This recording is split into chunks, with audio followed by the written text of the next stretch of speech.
A note.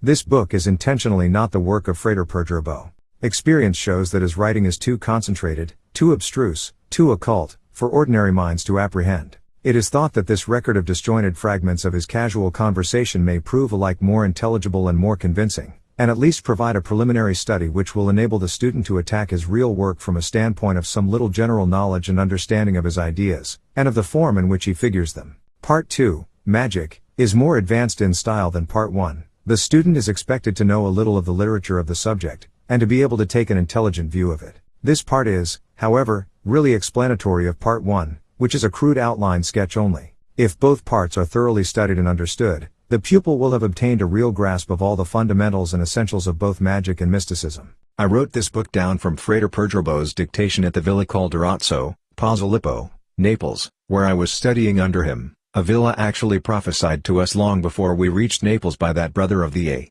A. who appeared to me in Zurich. Any point which was obscure to me was cleared up in some new discourse. The discourses have consequently been rearranged. Before printing, the whole work was read by several persons of rather less than average intelligence, and any point not quite clear even to them has been elucidated. May the whole path now be plain to all. FRATER PERDURABO is the most honest of all the great religious teachers. Others have said, "Believe me." He says, "Don't believe me." He does not ask for followers, would despise and refuse them.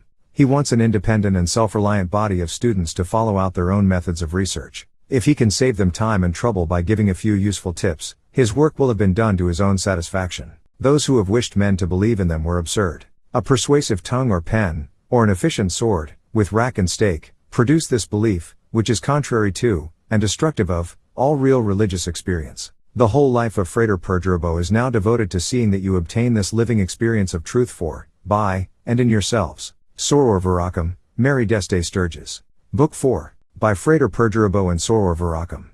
Part 1. Meditation. The way of attainment of genius or Godhead considered as a development of the human brain issued by order of Great White Brotherhood known as the A. Witness our seal, N. Premonstrator General.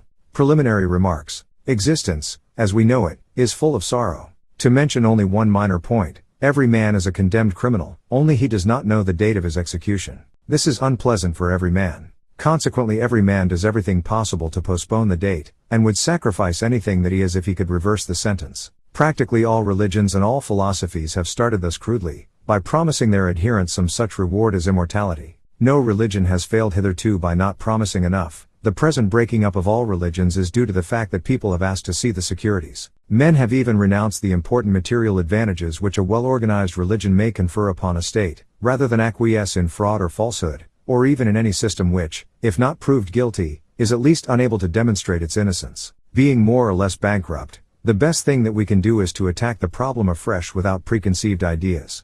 Let us begin by doubting every statement. Let us find a way of subjecting every statement to the test of experiment. Is there any truth at all in the claims of various religions? Let us examine the question. Our original difficulty will be due to the enormous wealth of our material. To enter into a critical examination of all systems would be an unending task. The cloud of witnesses is too great. Now each religion is equally positive, and each demands faith. This we refuse in the absence of positive proof. But we may usefully inquire whether there is not any one thing upon which all religions have agreed. For, if so, it seems possible that it may be worthy of really thorough consideration.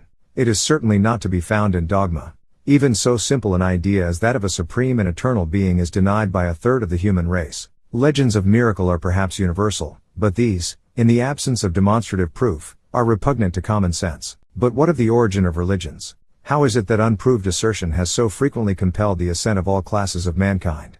Is not this a miracle? There is, however, one form of miracle which certainly happens, the influence of the genius. There is no known analogy in nature. One cannot even think of a superdog transforming the world of dogs, whereas in the history of mankind this happens with regularity and frequency. Now here are three supermen, all at loggerheads. What is there in common between Christ, Buddha, and Muhammad?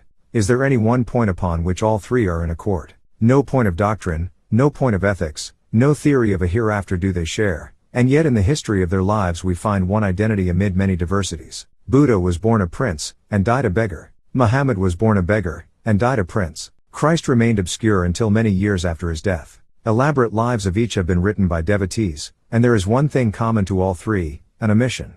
We hear nothing of Christ between the ages of 12 and 30. Muhammad disappeared into a cave. Buddha left his palace, and went for a long while into the desert. Each of them, perfectly silent up to the time of the disappearance, came back and immediately began to preach a new law. This is so curious that it leaves us to inquire whether the histories of other great teachers contradict or confirm.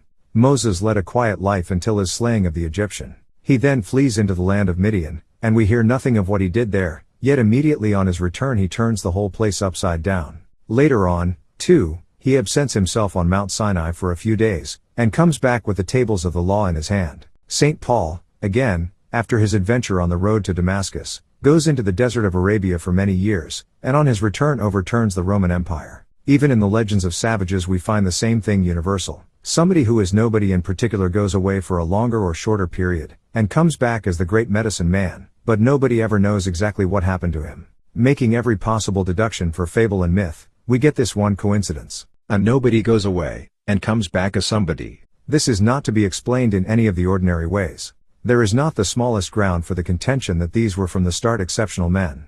Muhammad would hardly have driven a camel until he was 35 years old if he had possessed any talent or ambition. St. Paul had much original talent, but he is the least of the five. Nor do they seem to have possessed any of the usual materials of power, such as rank, fortune, or influence. Moses was rather a big man in Egypt when he left. He came back as a mere stranger. Christ had not been to China and married the emperor's daughter. Muhammad had not been acquiring wealth and drilling soldiers. Buddha had not been consolidating any religious organizations. St. Paul had not been intriguing with an ambitious general. Each came back poor, each came back alone. What was the nature of their power? What happened to them in their absence? History will not help us to solve the problem, for history is silent. We have only the accounts given by the men themselves. It would be very remarkable should we find that these accounts agree. Of the great teachers we have mentioned, Christ is silent, the other four tell us something, some more, some less. Buddha goes into details too elaborate to enter upon in this place, but the gist of it is that in one way or another he got hold of the secret force of the world and mastered it. Of St. Paul's experiences, we have nothing but a casual allusion to his having been caught up into heaven, and seen and heard things of which it was not lawful to speak. Muhammad speaks crudely of his having been visited by the angel Gabriel, who communicated things from God. Moses says that he beheld God. Diverse as these statements are at first sight, all agree in announcing an experience of the class which 50 years ago would have been called supernatural, today may be called spiritual, and 50 years hence will have a proper name based on an understanding of the phenomenon which occurred. Theorists have not been at a loss to explain, but they differ. The Mohammedan insists that God is, and did really send Gabriel with messages for Muhammad, but all others contradict him. And from the nature of the case, proof is impossible. The lack of proof has been so severely felt by Christianity, and in a much less degree by Islam, that fresh miracles have been manufactured almost daily to support the tottering structure. Modern thought, rejecting these miracles, has adopted theories involving epilepsy and madness. As if organization could spring from disorganization. Even if epilepsy were the cause of these great movements which have caused civilization after civilization to arise from barbarism, it would merely form an argument for cultivating epilepsy. Of course, great men will never conform with the standards of little men, and he whose mission it is to overturn the world can hardly escape the title of revolutionary. The fads of a period always furnish terms of abuse. The fad of Caiaphas was Judaism, and the Pharisees told him that Christ blasphemed. Pilate was a loyal Roman. To him they accused Christ of sedition. When the Pope had all power, it was necessary to prove an enemy a heretic. Advancing today towards a medical oligarchy, we try to prove that our opponents are insane, and, in a Puritan country, to attack their morals. We should then avoid all rhetoric, and try to investigate with perfect freedom from bias the phenomena which occurred to these great leaders of mankind. There is no difficulty in our assuming that these men themselves did not understand clearly what happened to them. The only one who explains his system thoroughly is Buddha, and Buddha is the only one that is not dogmatic. We may also suppose that the others thought it inadvisable to explain too clearly to their followers. Paul evidently took this line.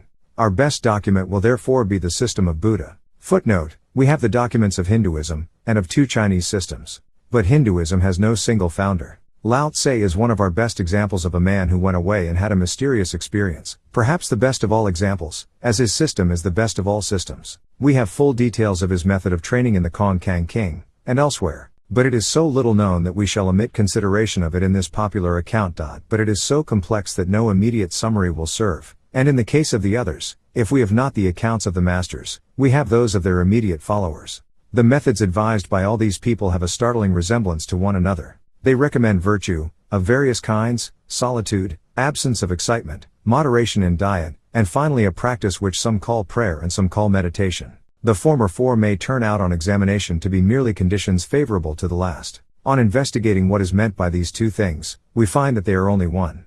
For what is the state of either prayer or meditation? It is the restraining of the mind to a single act, state, or thought. If we sit down quietly and investigate the contents of our minds, we shall find that even at the best of times the principal characteristics are wandering and distraction. Anyone who has had anything to do with children and untrained minds generally knows that fixity of attention is never present, even when there is a large amount of intelligence and goodwill. If then we, with our well-trained minds, determine to control this wandering thought, we shall find that we are fairly well able to keep the thoughts running in a narrow channel, each thought linked to the last in a perfectly rational manner. But if we attempt to stop this current, we shall find that, so far from succeeding, we shall merely bread down the banks of the channel. The mind will overflow, and instead of a chain of thought we shall have a chaos of confused images. This mental activity is so great, and seems so natural, that it is hard to understand how anyone first got the idea that it was a weakness and a nuisance. Perhaps it was because in the more natural practice of devotion, people found that their thoughts interfered.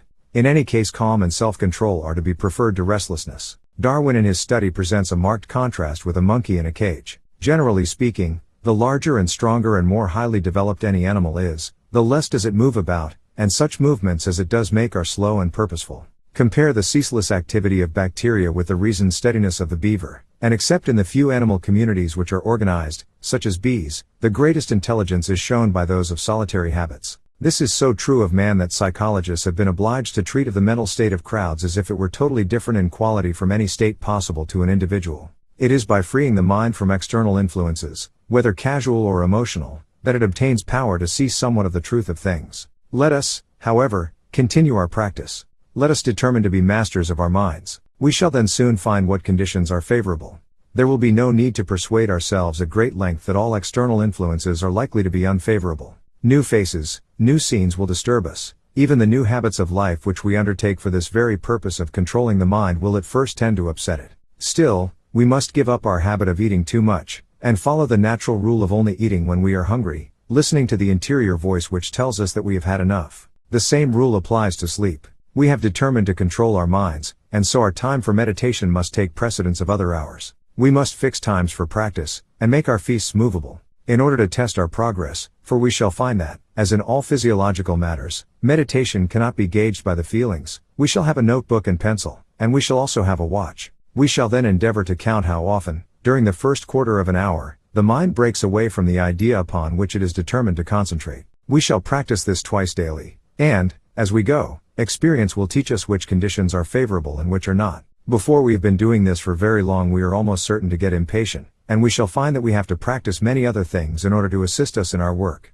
New problems will constantly arise which must be faced, and solved. For instance, we shall most assuredly find that we fidget. We shall discover that no position is comfortable, though we never noticed it before in all our lives. This difficulty has been solved by a practice called asana, which will be described later on. Memories of the events of the day will bother us. We must arrange our day so that it is absolutely uneventful. Our minds will recall to us our hopes and fears, our loves and hates, our ambitions, our envies, and many other emotions. All these must be cut off. We must have absolutely no interest in life but that of quieting our minds. This is the object of the usual monastic vow of poverty, chastity, and obedience. If you have no property, you have no care, nothing to be anxious about, with chastity no other person to be anxious about, and to distract your attention, while if you are vowed to obedience the question of what you are to do no longer frets, you simply obey. There are a great many other obstacles which you will discover as you go on, and it is proposed to deal with these in turn. But let us pass by for the moment to the point where you are nearing success. In your early struggles you may have found it difficult to conquer sleep, and you may have wandered so far from the object of your meditations without noticing it, that the meditation has really been broken. But much later on, when you feel that you are getting quite good, you will be shocked to find a complete oblivion of yourself and your surroundings. You will say, "Good heavens! I must have been to sleep. Or else what on earth was I meditating upon? Or even what was I doing? Where am I? Who am I?" Or a mere wordless bewilderment may daze you. This may alarm you, and your alarm will not be lessened when you come to full consciousness, and reflect that you have actually forgotten who you are and what you are doing. This is only one of many adventures that may come to you, but it is one of the most typical. By this time your hours of meditation will fill most of the day, and you will probably be constantly having presentiments that something is about to happen. You may also be terrified with the idea that your brain may be giving way, but you will have learnt the real symptoms of mental fatigue, and you will be careful to avoid them.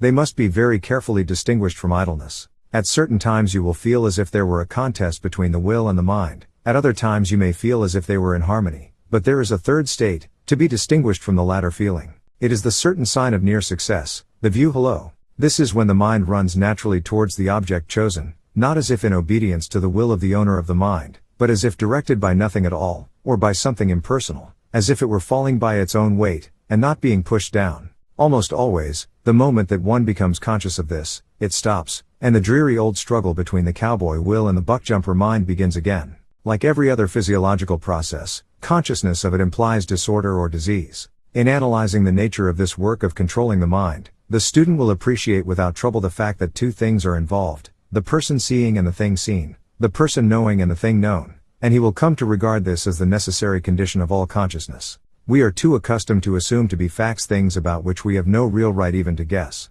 We assume, for example, that the unconscious is the torpid, and yet nothing is more certain than that bodily organs which are functioning well do so in silence. The best sleep is dreamless. Even in the case of games of skill, our very best strokes are followed by the thought, I don't know how I did it, and we cannot repeat those strokes at will. The moment we begin to think consciously about a stroke we get nervous, and are lost. In fact, there are three main classes of stroke: the bad stroke, which we associate, and rightly, with wandering attention; the good stroke which we associate, and rightly, with fixed attention; and the perfect stroke, which we do not understand, but which is really caused by the habit of fixity of attention having become independent of the will, and thus enabled to act freely of its own accord. This is the same phenomenon referred to above as being a good sign. Finally, something happens whose nature may form the subject of a further discussion later on. For the moment let it suffice to say that this consciousness of the ego and the non-ego, the seer and the thing seen, the knower and the thing known, is blotted out. There is usually an intense light, an intense sound, and a feeling of such overwhelming bliss that the resources of language have been exhausted again and again in the attempt to describe it. It is an absolute knockout blow to the mind. It is so vivid and tremendous that those who experience it are in the gravest danger of losing all sense of proportion. By its light all other events of life are as darkness. Owing to this, people have utterly failed to analyze it or to estimate it. They are accurate enough in saying that, compared with this, all human life is absolutely dross, but they go further, and go wrong. They argue that since this is that which transcends the terrestrial, it must be celestial. One of the tendencies in their minds has been the hope of a heaven such as their parents and teachers have described, or such as they have themselves pictured, and, without the slightest grounds for saying so, they make the assumption this is that. In the Bhagavad Gita, a vision of this class is naturally attributed to the apparition of Vishnu, who was the local god of the period. Anna Kingsford, who had dabbled in Hebrew mysticism, and was a feminist, got an almost identical vision, but called the divine figure which she saw alternately Adonai and Maria. Now this woman, though handicapped by a brain that was a mass of putrid pulp, and a complete lack of social status, education, and moral character, did more in the religious world than any other person had done for generations. She, and she alone, made theosophy possible, and without theosophy the worldwide interest in similar matters would never have been aroused. This interest is to the law of Thelema what the preaching of John the Baptist was to Christianity. We are now in a position to say what happened to Muhammad. Somehow or another his phenomenon happened in his mind. More ignorant than Anna Kingsford, though, fortunately, more moral, he connected it with the story of the Annunciation, which he had undoubtedly heard in his boyhood, and said Gabriel appeared to me. But in spite of his ignorance, his total misconception of the truth, the power of the vision was such that he was enabled to persist through the usual persecution, and founded a religion to which even today 1 man in every 8 belongs. The history of Christianity shows precisely the same remarkable fact. Jesus Christ was brought up on the fables of the Old Testament, and so was compelled to ascribe his experiences to Jehovah, although his gentle spirit could have had nothing in common with the monster who was always commanding the rape of virgins and the murder of little children, and whose rites were then, and still are, celebrated by human sacrifice. Footnote: the massacres of Jews in Eastern Europe which surprise the ignorant, are almost invariably excited by the disappearance of Christian children, stolen, as the parents suppose, for the purposes of ritual murder. Way footnote: this unfortunate perpetuation of the blood libel myth was later recanted by Crowley. The blood libel was visited upon early Christians by the Romans and is visited today upon Thelemites by Christian fundamentalists. Similarly, the visions of Joan of Arc were entirely Christian, but she, like all the others we have mentioned, found somewhere the force to do great things. Of course, it may be said that there is a fallacy in the argument. It may be true that all these great people saw God, but it does not follow that everyone who sees God will do great things. This is true enough. In fact, the majority of people who claim to have seen God, and who no doubt did see God just as much as those whom we have quoted, did nothing else. But perhaps their silence is not a sign of their weakness, but of their strength. Perhaps these great men are the failures of humanity. Perhaps it would be better to say nothing. Perhaps only an unbalanced mind would wish to alter anything or believe in the possibility of altering anything. But there are those who think existence even in heaven intolerable so long as there is one single being who does not share that joy. There are some who may wish to travel back from the very threshold of the bridal chamber to assist belated guests. Such at least was the attitude which Gautama Buddha adopted. Nor shall he be alone.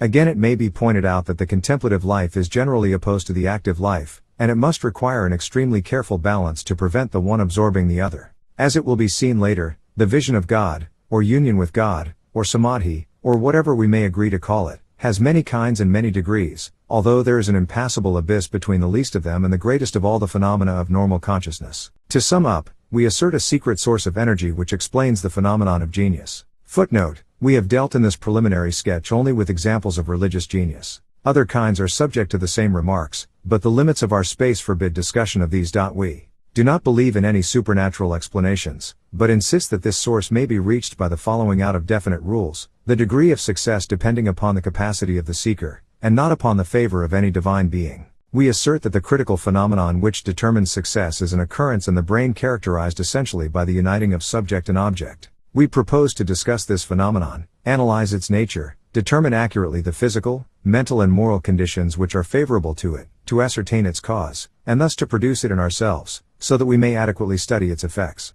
Happy listening.